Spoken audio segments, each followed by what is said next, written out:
And let me share my screen. Oh, come on. Okay. All right, so this is where we left off, where we had our final wave function, right? And big nasty thing, and some of it got erased here, which I probably should fix. Let me fix that real quick, because that's not good. Sorry, my allergies are going insane, so I might be sneezing all through the lecture. Let me see. Excuse me.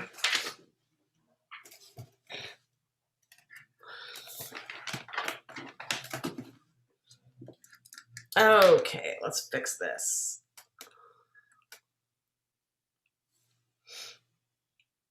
It's 2 to the 3.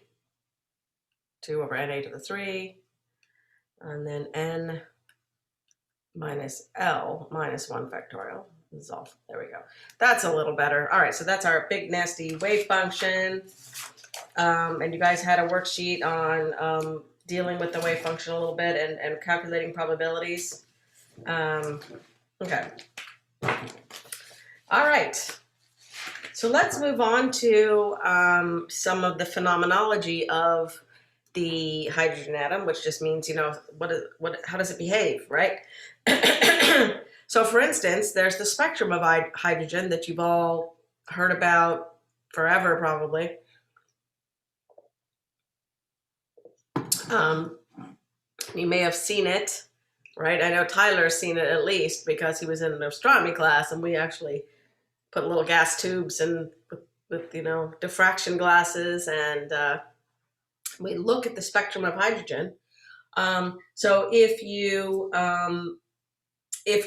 say put a imagine you have just one hydrogen atom and it's in a particular state, right? So if it's in the state, let's see, so let's say we have one hydrogen atom.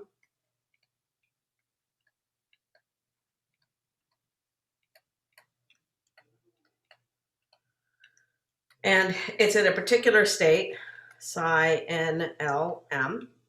And it'll stay in that state forever. There's nothing causing it to go into a different state. But we know that from our experience with hydrogen gas, that if you had like a tube of hydrogen and you put electricity through that tube, it'll light up, right? And it'll, if you can put on your prism glasses, your diffraction grating glasses, you'd see just very specific lines of light, right? You'd see 4 in the visible, you'd see 4 light. And if you could see in the infrared and the ultraviolet, you'd see more lines of light.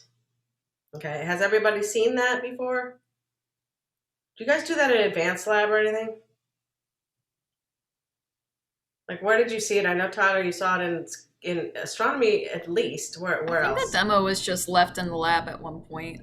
Okay. Because I wasn't a part of that lab, but I remember seeing it and somebody Yeah. pointing it out, being like, Okay. "Look at all the colors." Yeah. Okay. So we want to figure out, like, how does this work, right? Well, this works. So if we take one hydrogen atom, like I said, in a particular state, it's going to sit in that state forever. Nothing's going to happen, right?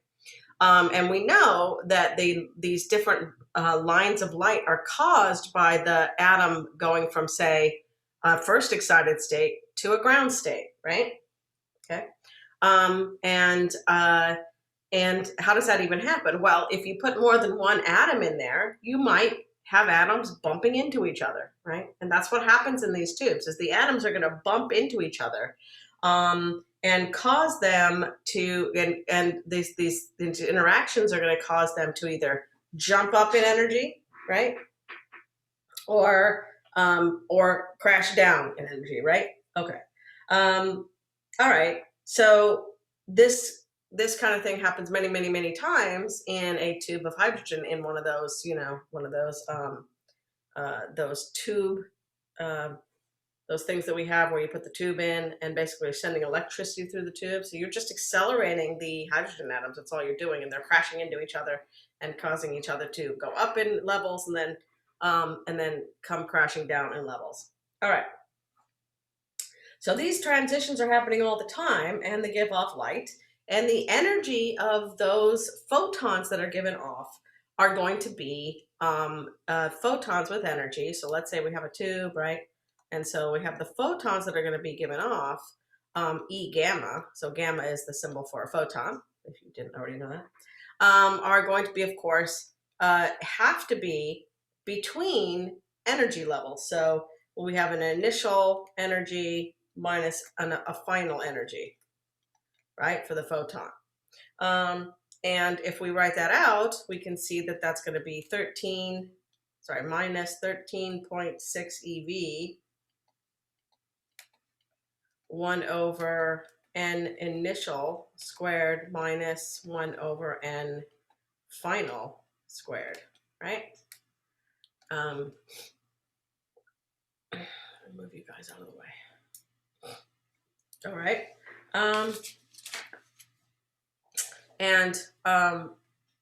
So we know also that E gamma, the energy of a photon can be written as H times the frequency of the photon, nu, H nu. Yeah, you guys should know that from many different classes. And that lambda, the wavelength of the photon, is just C over nu, right? So we can just use all of this information and write this down. 1 over lambda is equal to R 1 over n final squared minus 1 over n initial squared. All that's happened here is that these have been substituted in for this, and lambda is being used instead of nu, right? And this R is the Rydberg constant.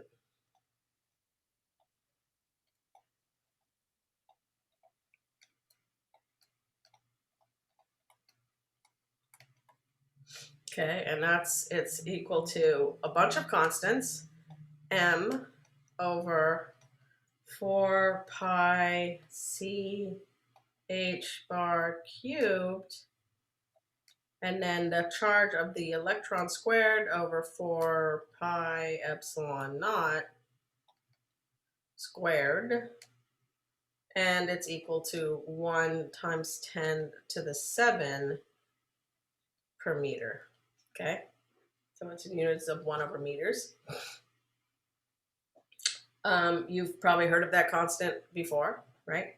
So the spectrum of hydrogen was actually empirically, found, so that observed in in the 1800s, but no one really understood why there was only certain lines, right? That was one of these big clues that classical physics wasn't enough, right? Because if you look at just a regular light bulb, like a hot object, you're going to see all the frequencies, like a rainbow, right? You're not going to see these individual lines. Wait, And um, people really had no idea what was going on. And it was Bohr who proposed that only certain energies were allowed for the atom, right? Now, he did not have a quantum mechanic model. He did not solve Schrödinger's equation. That didn't exist yet, right? He just said, um, well, clearly there's something making it so that only certain energies are allowed, right? And that was the Bohr model. But obviously he didn't solve Schrödinger equation the way that um, he just did. Yeah. what is the final Reinberg constant thing? One. It looks like 1e7 over m. Yeah. Oh, sorry. I said it's meters. It's the units. Meters. Right? Meters. Okay, but what's the top part? 1 times 10 to the 7? It's like calculator notation. It's calculator notation. Oh, it's 1 to the 7th per meter. 1 times 10 to the 7 per meter. Okay, 1 times 10 to the 7th per meter. Yeah. All right. Yeah.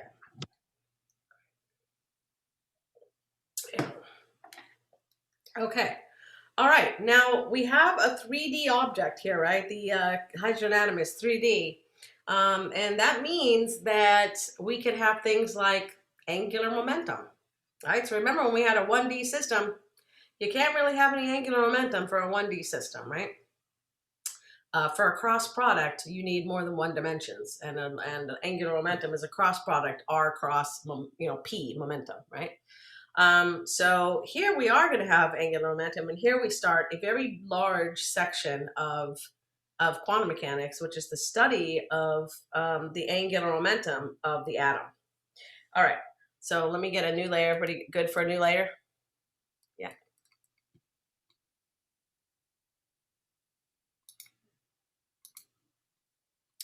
Okay, give me a second here.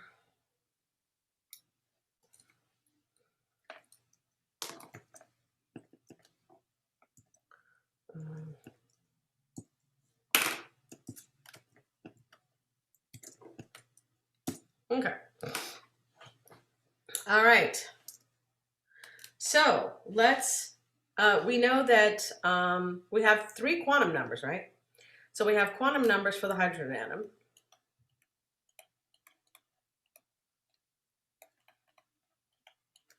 Right? We have N, L, M, and we know what N is related to, right? So N gives the energy. So if you know N, you know the energy.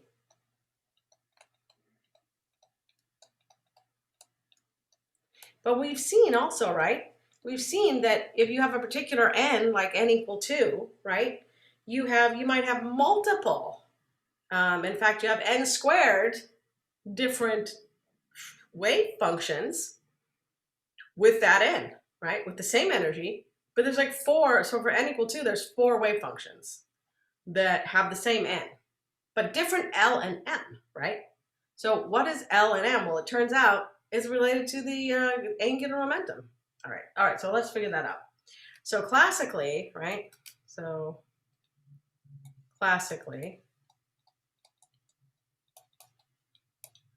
L is equal to R cross P, right?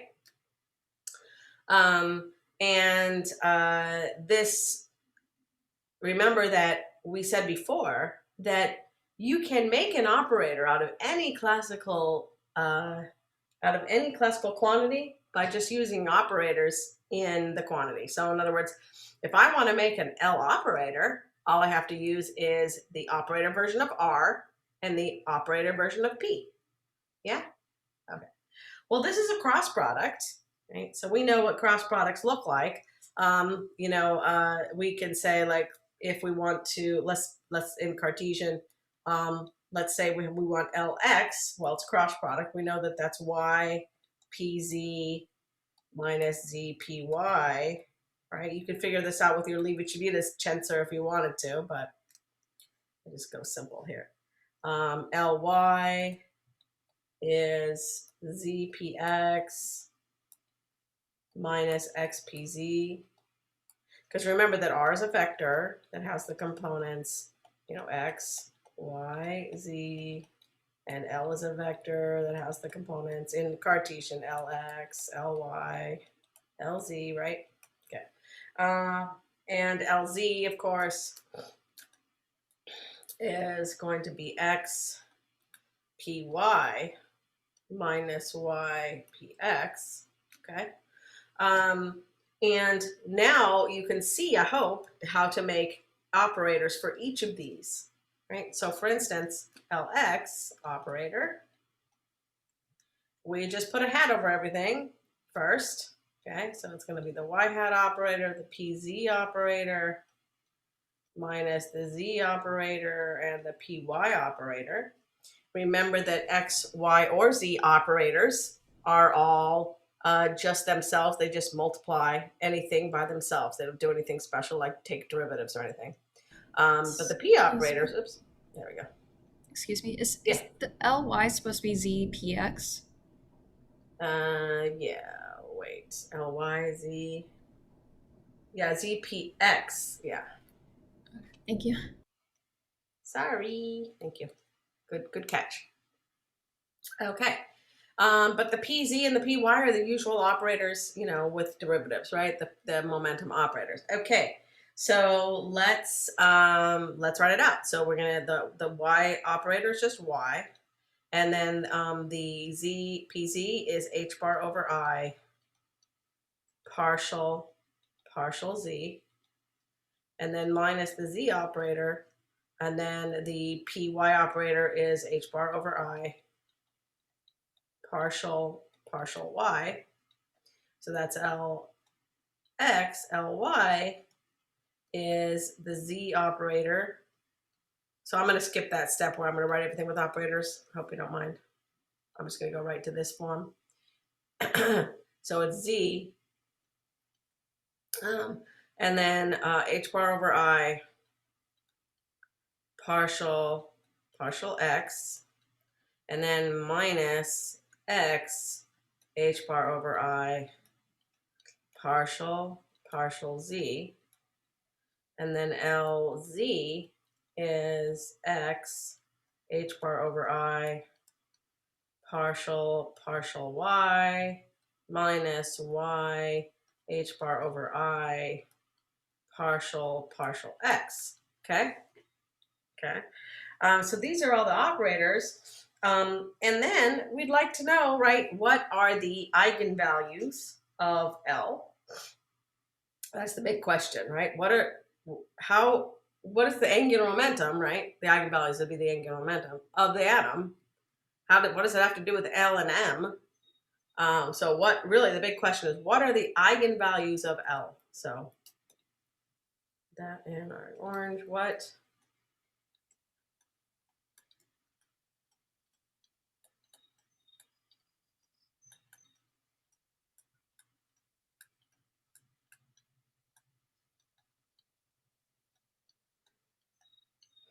All right, what are the eigenvalues of this? Well, first of all, there's a complication.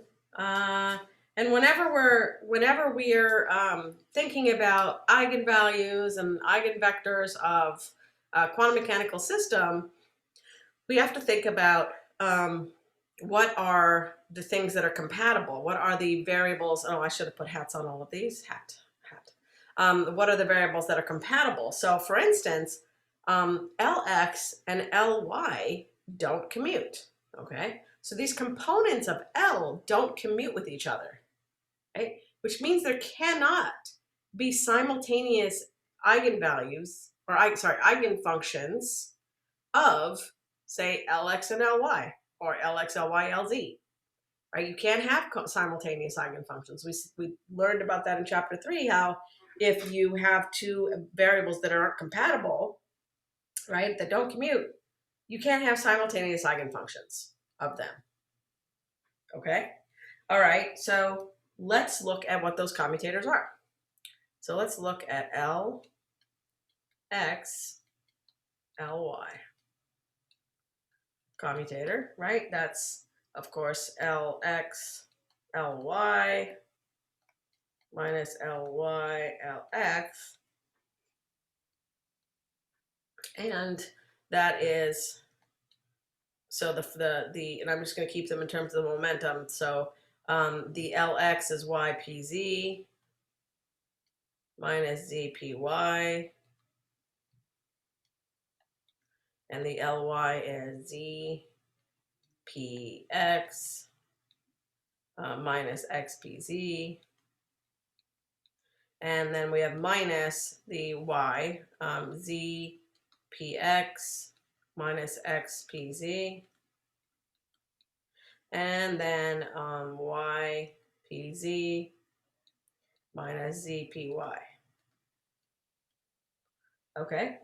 And now we've got to multiply everything through and be careful with the fact that some of these things that are the pieces of Lx, Ly don't commute either, right? So for instance, x and px, right, don't commute, right? Y and py don't commute. Z and pz don't commute. What about y and px. What is that commutator?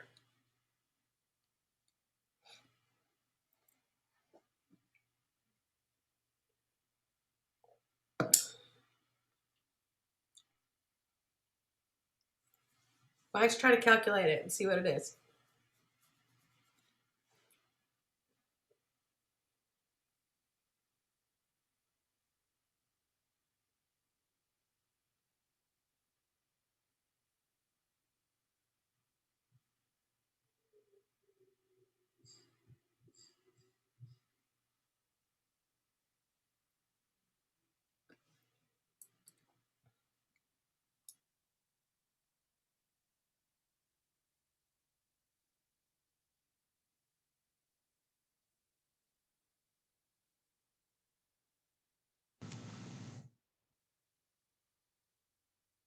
Yeah, Jackson. That would be 0. Yep, exactly. So what about, what's your guess for like x and py?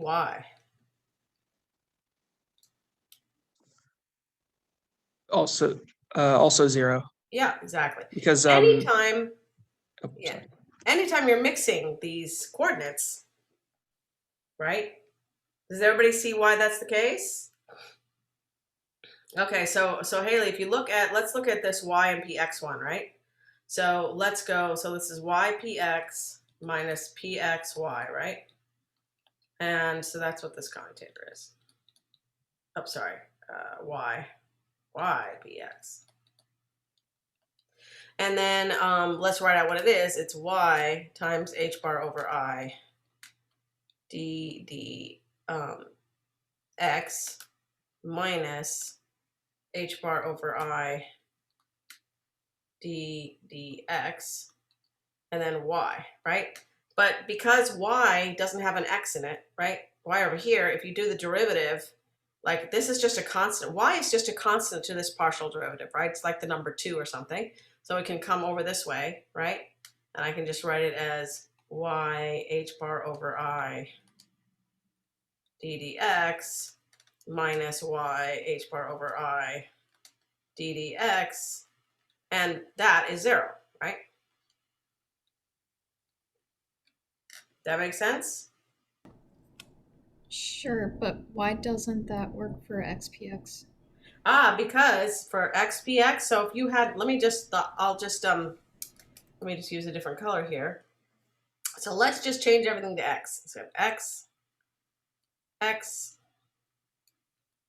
x, right? X, x. But now look at the derivative, right? The x is here, x, h bar of r ddx, great. But here, the derivative acts on this x because it's a partial with respect to x.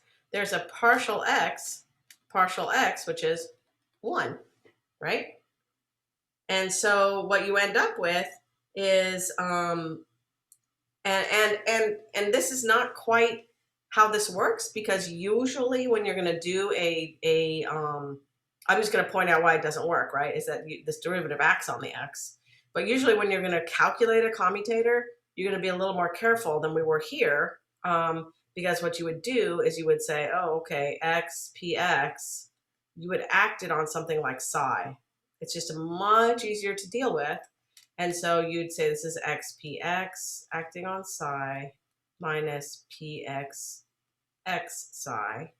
And then here you would say this is x h bar over I partial psi partial x minus h bar over I partial x, but that acts on both x and psi, right? So here, this just becomes x h bar over I partial psi partial x, and then minus, we do product rule, right? So we have minus h bar over I partial x, which is 1, times psi, and then minus one more term, h bar over I x partial psi partial x. And this term here will cancel this one. And we're left with this term, right? Which makes partial x is 1. So we get minus h bar over I, which people usually write as I h bar. And that's the commutator of x px, right? But over here, when you have a y, that you don't have that term. Does that make sense? I tell you what, let's do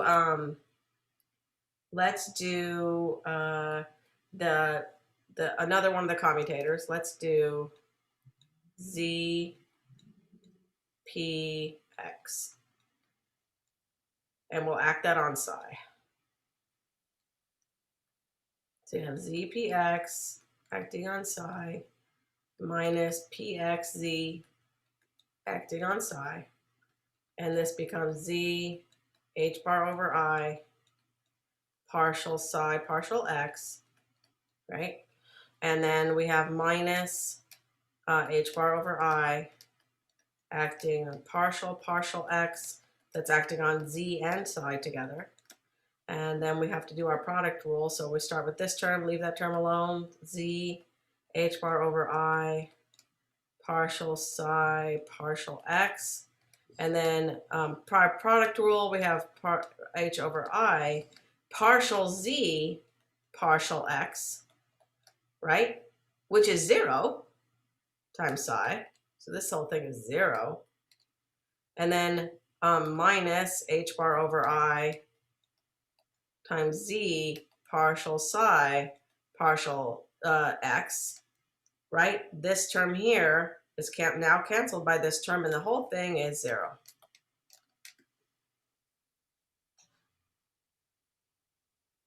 Did that make more sense? What do you think, Haley? Yeah, I'm just thinking a little slow, but thank you. Okay. I would sit down and do these yourself. Always put a psi. Otherwise, it's really hard. Like, it's much harder to think about when you don't have a psi to act on. Okay, so always do that. Okay, so now we have to keep going with our other thing. So once you're ready, I will erase that purple part so it's not in our way. Let me know, Haley and everybody, if you're ready. Yeah? Okay. Erase the purple part.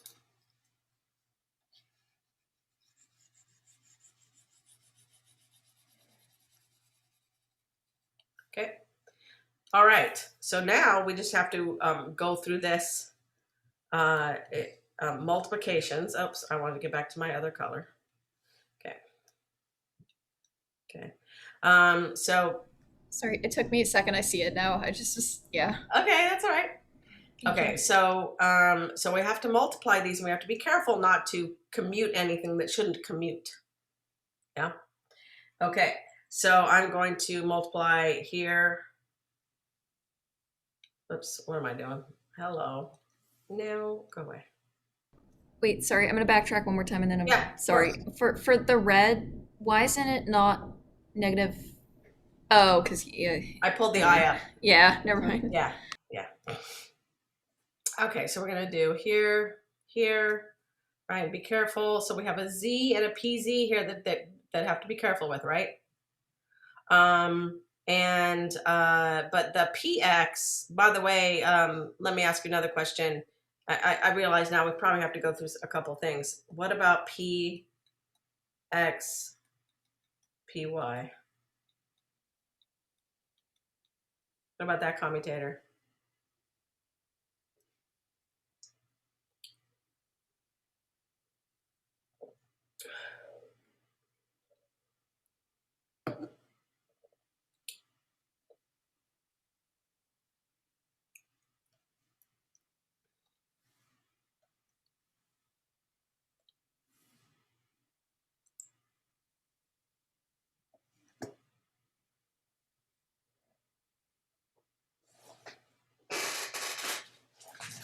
That would also just be 0, right? That is 0. Exactly. Why is it 0?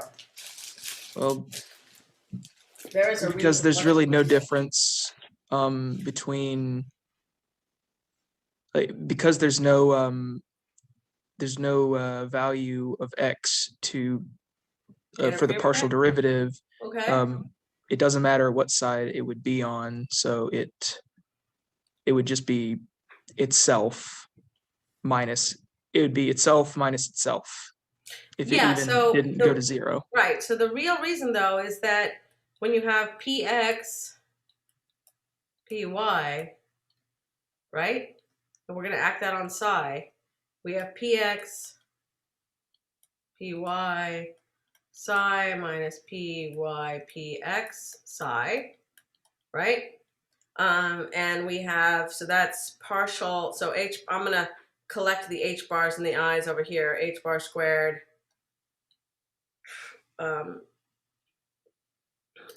so h bar squared over, so minus h bar squared, right? Because we have I squareds in there. I'm just not gonna mess with those. Partial x, partial y, psi, right? And then minus our minus h bar squared again. And then partial y, partial x, psi. But because partial the derivatives, right, it doesn't matter which one went first, right? That's one of the sort of fundamental ideas in calculus, is that those are interchangeable, right? That you can take the partial derivative with respect to x first and then y, or take the partial derivative with respect to y first and then x with no change, right? That's the reason, right? These things commute. Okay, so this is indeed 0. Okay, what about, so that means that any pi, pj equals 0, right? Okay, what about x, y?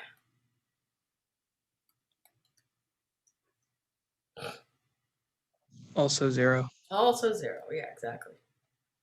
Okay, and so that means that any, if I used a different notation here, xi, xj, right? Where x1 is x, x2 is y, and x3 is z, right? Equals 0. So it would just be 0. Yeah. Whole thing is just 0. What, the whole thing? L, x, L, y? Well, I guess It's, doesn't that just kind of cancel out everything?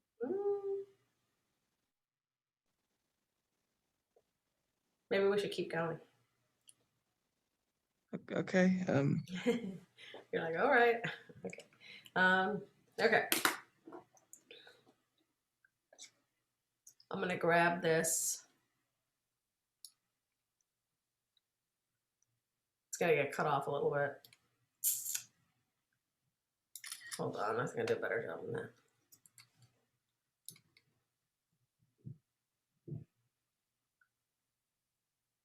Better than nothing. I'm gonna go to a new layer.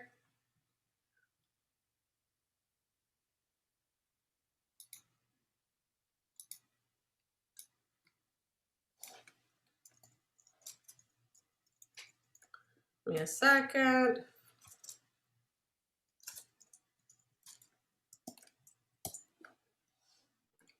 Okay.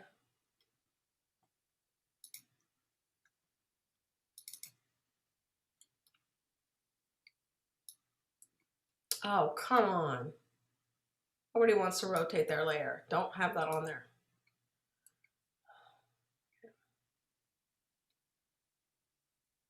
Okay. All right, so now let's continue with our multiplication. Okay. All right, so let's go to these two terms here that we were going to multiply. And I notice here that I can have my z can come right through, can't come through the pz, right? But the px can, so I can move stuff around. I don't have to, I'm just gonna leave it alone, but just be aware that we have some things that don't commute here, right? So I have z pz times z px, right? Okay, so that's that term. And then we're gonna do this term here. So minus. Do we have to keep it in that specific order? Well, okay, so let's see, what could you bring through? These two guys don't commute. right? But this you can move through, right? Because px and pz commute, px and z commute, px and pz commute, and px and y commute. So you could bring this guy all the way over if you wanted to, right? You could bring this px all the way over to here if you wanted to. Yeah? Or the Okay, y so all the way those are over here. just okay. I thought that if it had any like non-commuters, Mm-hmm. then it would just cancel out the entire part, but it's only What do you canceling mean it out. would cancel out the entire part? Well, I thought it was like something to look for, like that would like simplify it. Eventually, but well, eventually we'll be able to write things in terms of commutators, right? But we can't, we just got to be careful. You know, when you're multiplying out in regular algebra, you don't probably pay much attention to where those factors go. But here we have to, okay? That's all I'm saying. So I think what I'll do is I'm going to outline in red anything that doesn't commute. Okay. Okay, now we're going to the next term. So then that's going to be minus ypz and then x pz, right? I think I got that right. So notice, is there anything that doesn't commute in that bunch of variables? The y and the x. No. No, the y and x commute? Yeah. Well, I just gotta But make sure. didn't we just do the thing where we show that y and x don't commute? No, we just did the thing where we showed that y and x do commute. Wait, equaling 0 from the commuter means they do commute? Yes, of course. Yeah. Yeah, it's like what's the commutator of 2 and 3? It's 2 times 3 minus 3 times 2, which is Okay, 6 so that minus means 6, which is 0. And we know that 2 and 3 commute, right? So if the commutator is 0, the things commute. Yeah? all right. Yeah, that's the So nomenclature. That's the language. okay, then why did you circle the PZZ? Because they don't commute. Oh, you're right. They Yeah. don't. Yeah. Okay, but nothing here, it has a problem, right? Okay. So let's go to this term. Okay, so the inner term there. So we have minus ZPY and then another ZPX,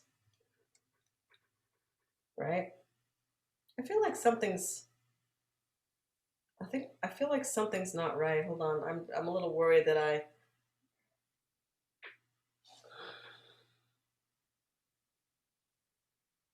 let's check these components before we move on because now I'm making myself worried. Let's check the components. So we're doing LX, LY. So LX is YPZ minus ZPY. Okay. And then LY, right? ZPX minus XPZ. Yeah? You want to check, someone want to check that with the Leibniz tensor and make sure that's right? And then LZ again, ZPX minus XPZ. And then YPZ minus ZPY. I just feel like there are 2 factors of Z.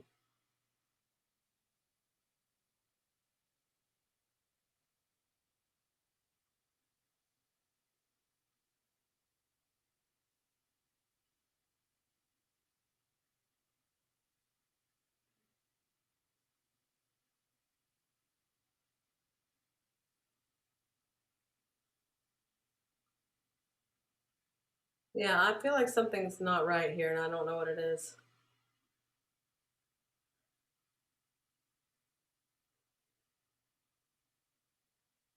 It looks right to me.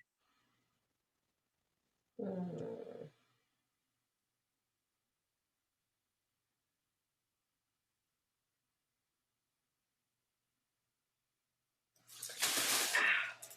Sorry. Injured myself. I don't think I told you guys that. I have ice on my leg.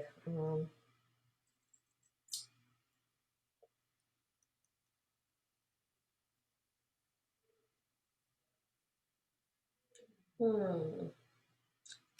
Okay, well, we'll go for it. All right. Okay, so let's just keep going. So that was this inner term, correct? And then our last term on this guy is this one. Okay, so we have positive ZPY x, right, XPZ.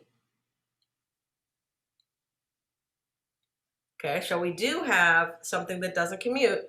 And in fact, what I'm going to do is I'm going to rewrite it up here as ZPZ and then XPY. Right? You see what I did? I can bring this PZ all the way over here, right? Because it commutes to those other things. And I'm going to outline that in red. Okay? And note that we have the opposite, right? PZ and Z here, but not very helpful yet. Okay. All right, now we're going to do the next terms. So this one. So we have minus ZPX YPZ. Okay, there's a ZPZ in there again, right? Right here. So I'm going to bring it over. So I have ZPZ PXPY and outline in red. Oop.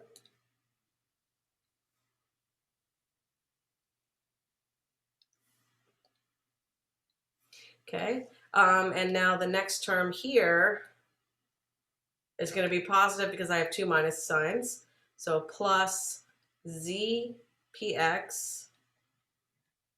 and then ZPY. No non-commuters there. Yeah? Okay, and then the next term is going to be this, and it's going to be, has a minus sign, but it's going to get a plus. So plus XPZ, YPZ. No non-commuters there. And then the last term here is two minus signs, and then another minus sign, so a minus. X, PZ, Z, PY. And again, we have a non-commuter here.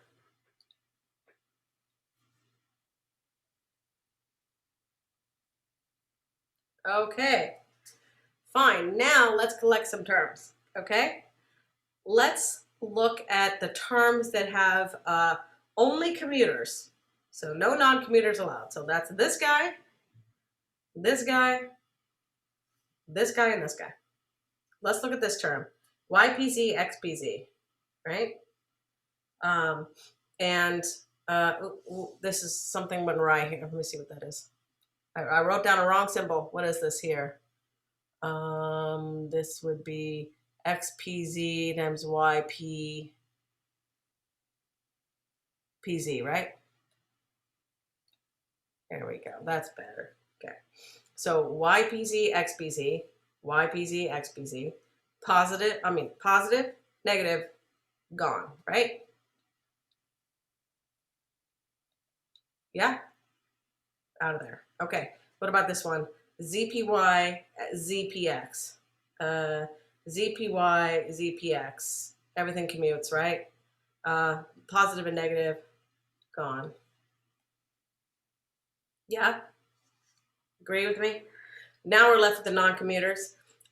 We have a YPX and here's a YPX. So these two terms here, this one, number one, let's look, this is 2, this is 3, and this is 4. Okay. So number 1 and number 3 can be written like this. YPX times the commutator of PZZ, right? That gets it, that's 1 and 3.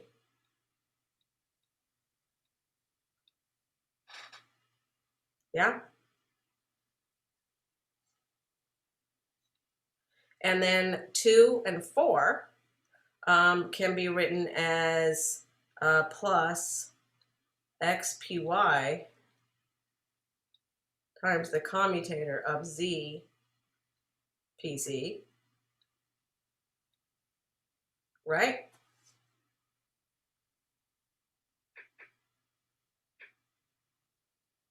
Yeah? Did I do that right? Z positive zpz minus pzz. Yeah? Okay. All right, this is 2 and 4. Okay. Okay. Yeah? Everybody good with this? Well, we know what these commutators are, right?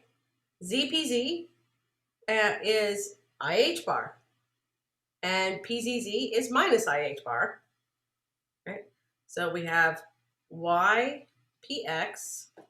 times minus IH bar and plus XPY times IH bar. Okay, so I'll rewrite this is IH bar in the front, XPY minus YPX.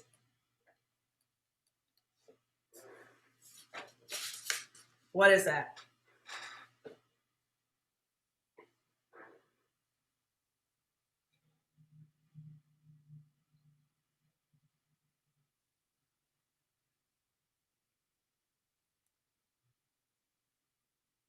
What is this thing here? Is it just 0? No? Does it look like 0?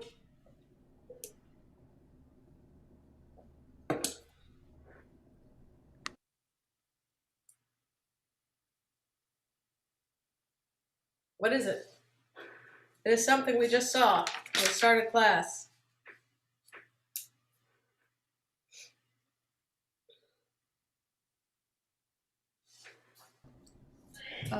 Is it the LZ Yep, term? it is. IH bar. Whoa, my pen just went nuts. A second.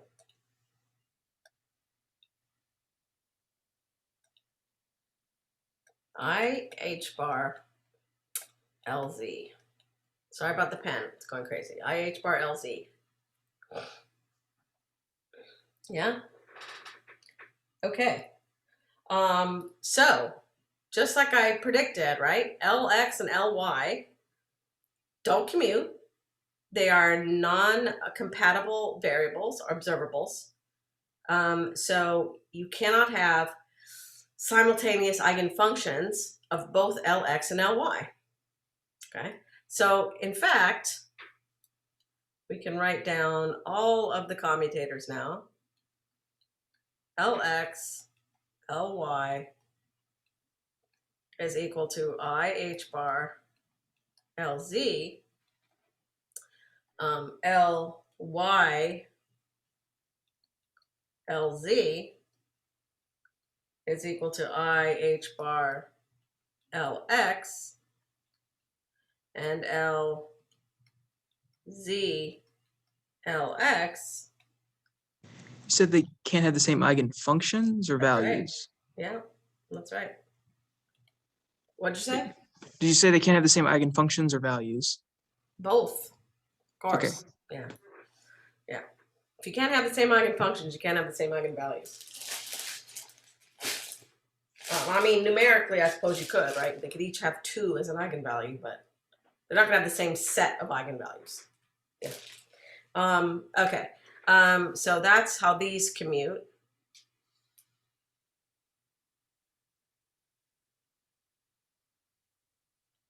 Okay. So they're incompatible. And so think about this, right? If you have an angular momentum vector, it's just a vector pointing in space, right? And it has an Lx and Ly or an Lz component, right? You can't know all of those at the same time, right? That's what this means. Because remember, this means that there is an uncertainty principle that goes with these, right? So, for instance, you can't know the x component of your angular momentum and the y component of your angular momentum with equal accuracy, right? Because remember, our generalized uncertainty principle is I h bar, the expectation value of the commutator, right? So inside here is the commutator. Let me go back because I skipped a step and that's just confusing. Sorry. Okay. So it's the expectation value of the commutator. So it's, Lx Ly squared, right?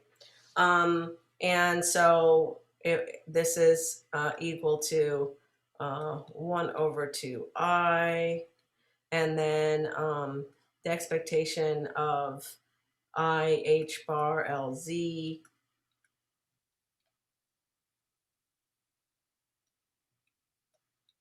squared, and so this is h bar squared over 4 times the expectation value of Lz squared, right?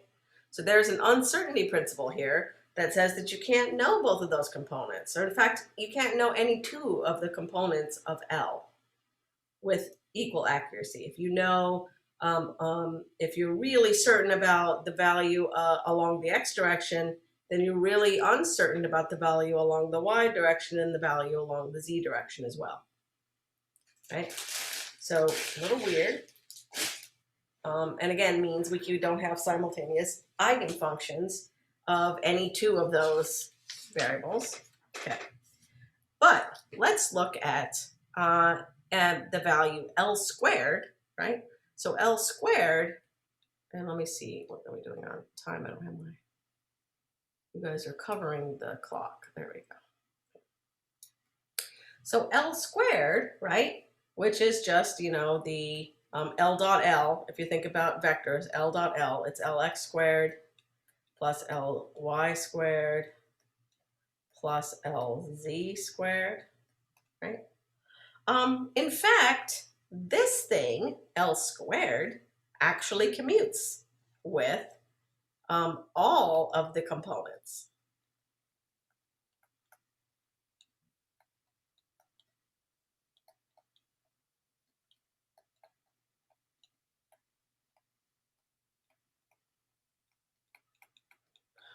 Okay, so if you write this out, so let's look at the commutator. Okay, so we're going to do the commutator of, say, L squared and Lz. Okay, for example. Okay, so if we write this out, this is L squared Lz minus Lz L squared, right? And I'm going to write it like this. I'm going to write L squared as this. So we're gonna put down Lx squared plus Ly squared plus Lz squared with Lz minus Lz acting on Lx squared plus Ly squared plus Lz squared, right?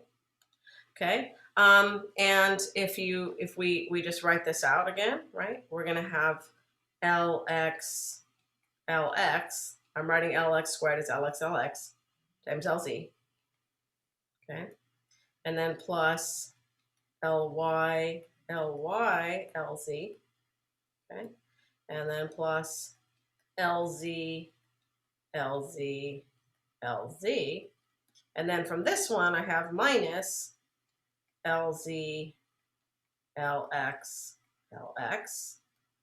and minus Lz, Ly, and then minus Lz, Lz, and these two guys are gone, right? We don't, everything commutes with itself. Okay. And then we're left with these two. Okay.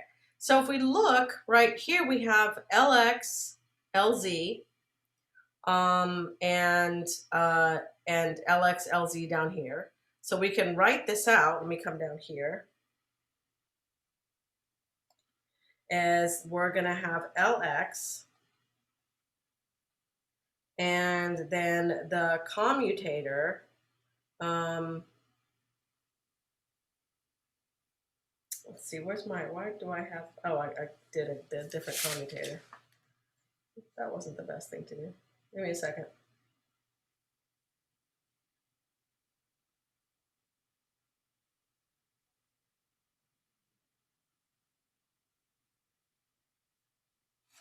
Just want to see what the easiest way to show this is.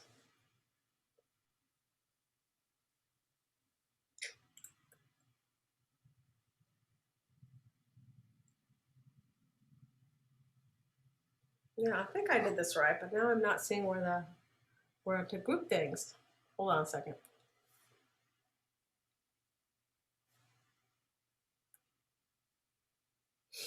Um, so LX and LZ here.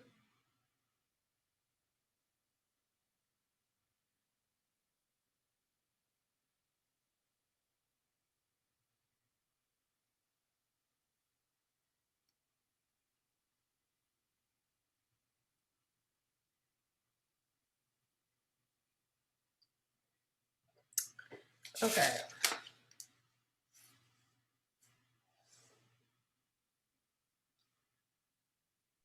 Is it because Let's look. LZ? What was that? Is it because LZ only has Z components, so you can bring that out in front in the first two terms, and then you say LZ LX LX minus LZ LX LX? No, because this doesn't No. compute with this. Remember? This does You not could compute with this. simplify it into commutators from here. Yeah, so that's what I'm trying to think about. So let's just look at let's look at Ly squared, which is one of these terms, on LZ. Commutator with that. Let's just see. Okay. And so this is Ly, and then Ly, LZ minus LZ, Ly, Ly, right?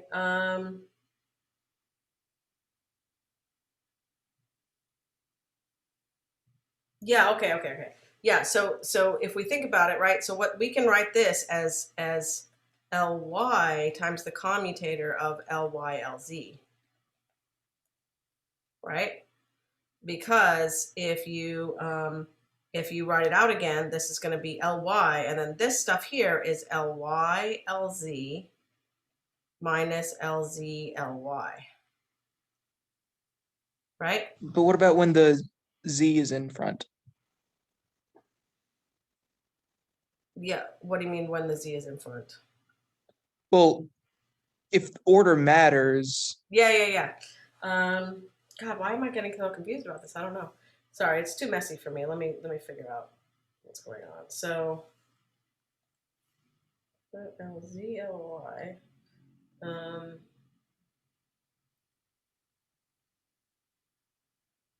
Oh yeah, okay.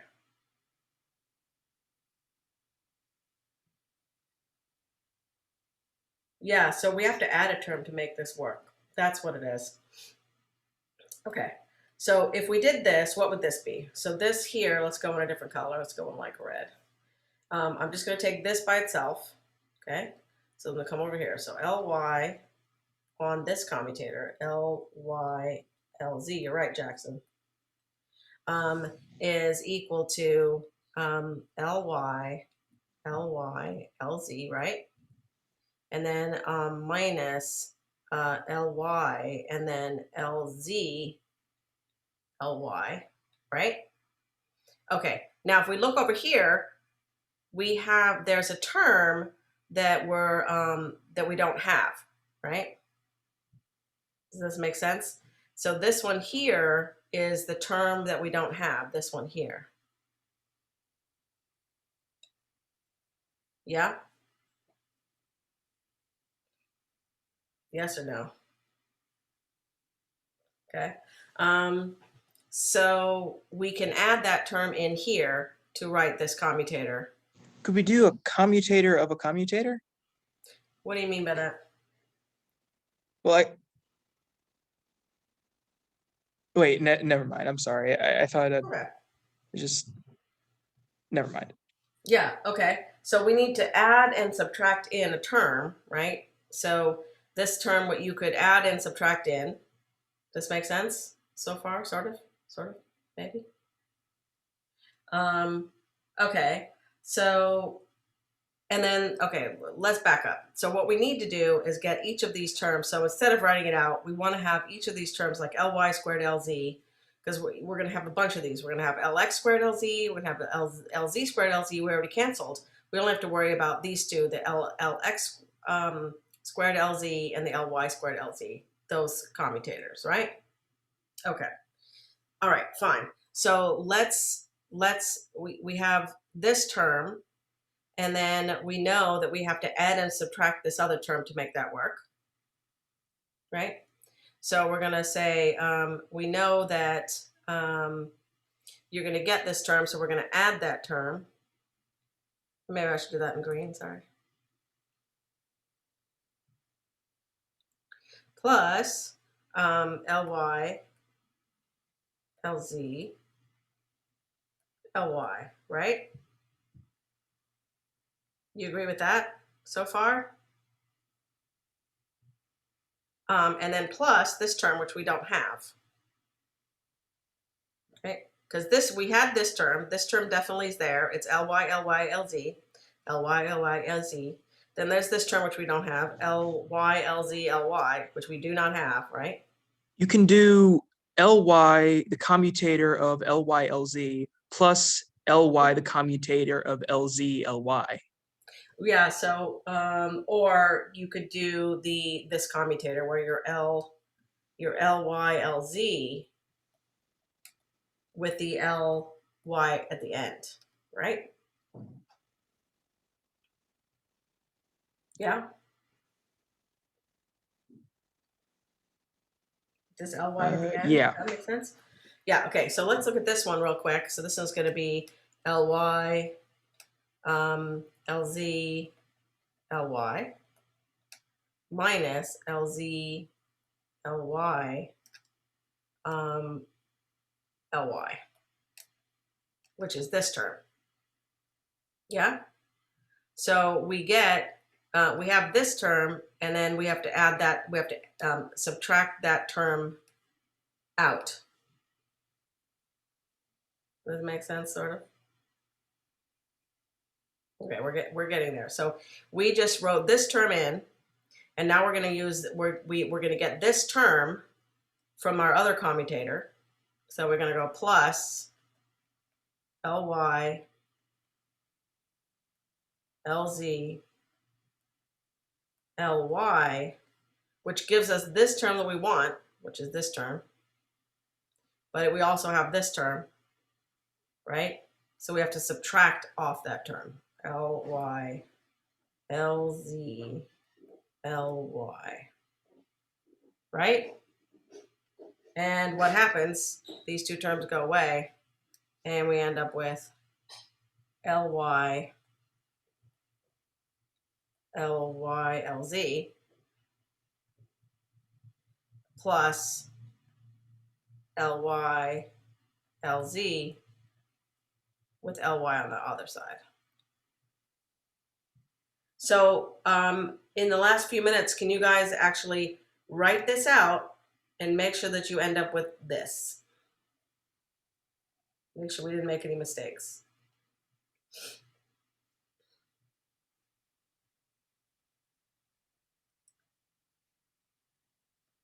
So expand this and make sure you get back this. Yeah? Is there a version of a commutator where it's addition instead of subtraction? Yes, but it's not called a commutator.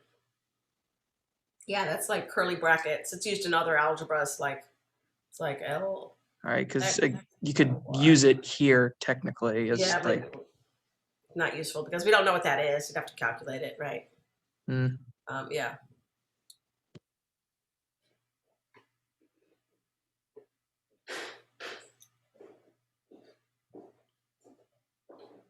Let's write all that out and make sure that we've got the right thing here.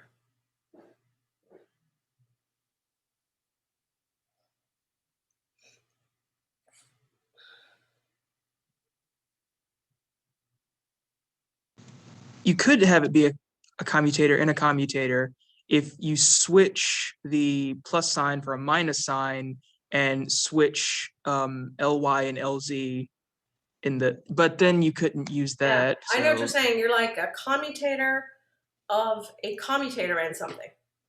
Yeah. Yeah, I'm sorry. I'm just trying to work yeah. this out in my Now, if head. that was a minus sign, you'd be correct. Yeah. Yeah. Anyone verified it yet? Good. We're on the right track. Okay. That was a bit of harangue. Okay. All right. But now we can generalize. Now that we know that Ly squared Lz is this, we can certainly generalize to Lx squared Lz, right? So I can write now Lx squared Lz is going to be, I can just easily look over here. Okay, so the Ly, right, was here. So this is going to be Lx with the commutator Lx Lz plus the commutator Lx Lz with Lx, like that. Yeah. Good. And then the other one, the Lz squared Lz, we know goes away. We don't care about that term. Yeah? Okay. So let's just, I'll give you a second. And then I'm gonna grab all this while you're catching up.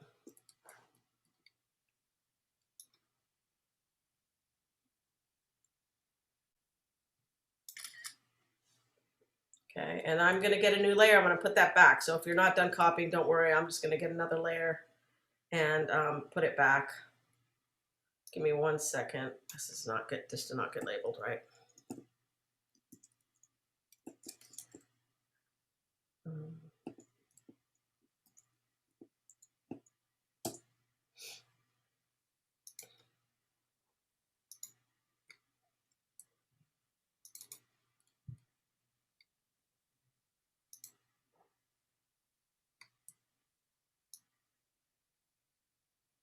Okay.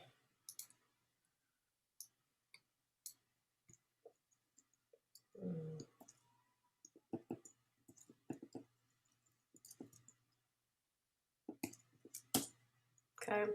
All right. So now I think we can try to put it together, right? All right. So let's look back up here. I'll try a different color. So we're going to look back up here and we're going to, yeah, so we can write this. Let's write this in terms of the commutators, okay? Because we should have done that in the first place, but I just didn't do it. So we have L squared. Huh? Okay. And that's going to be our commutator of Lx squared Lz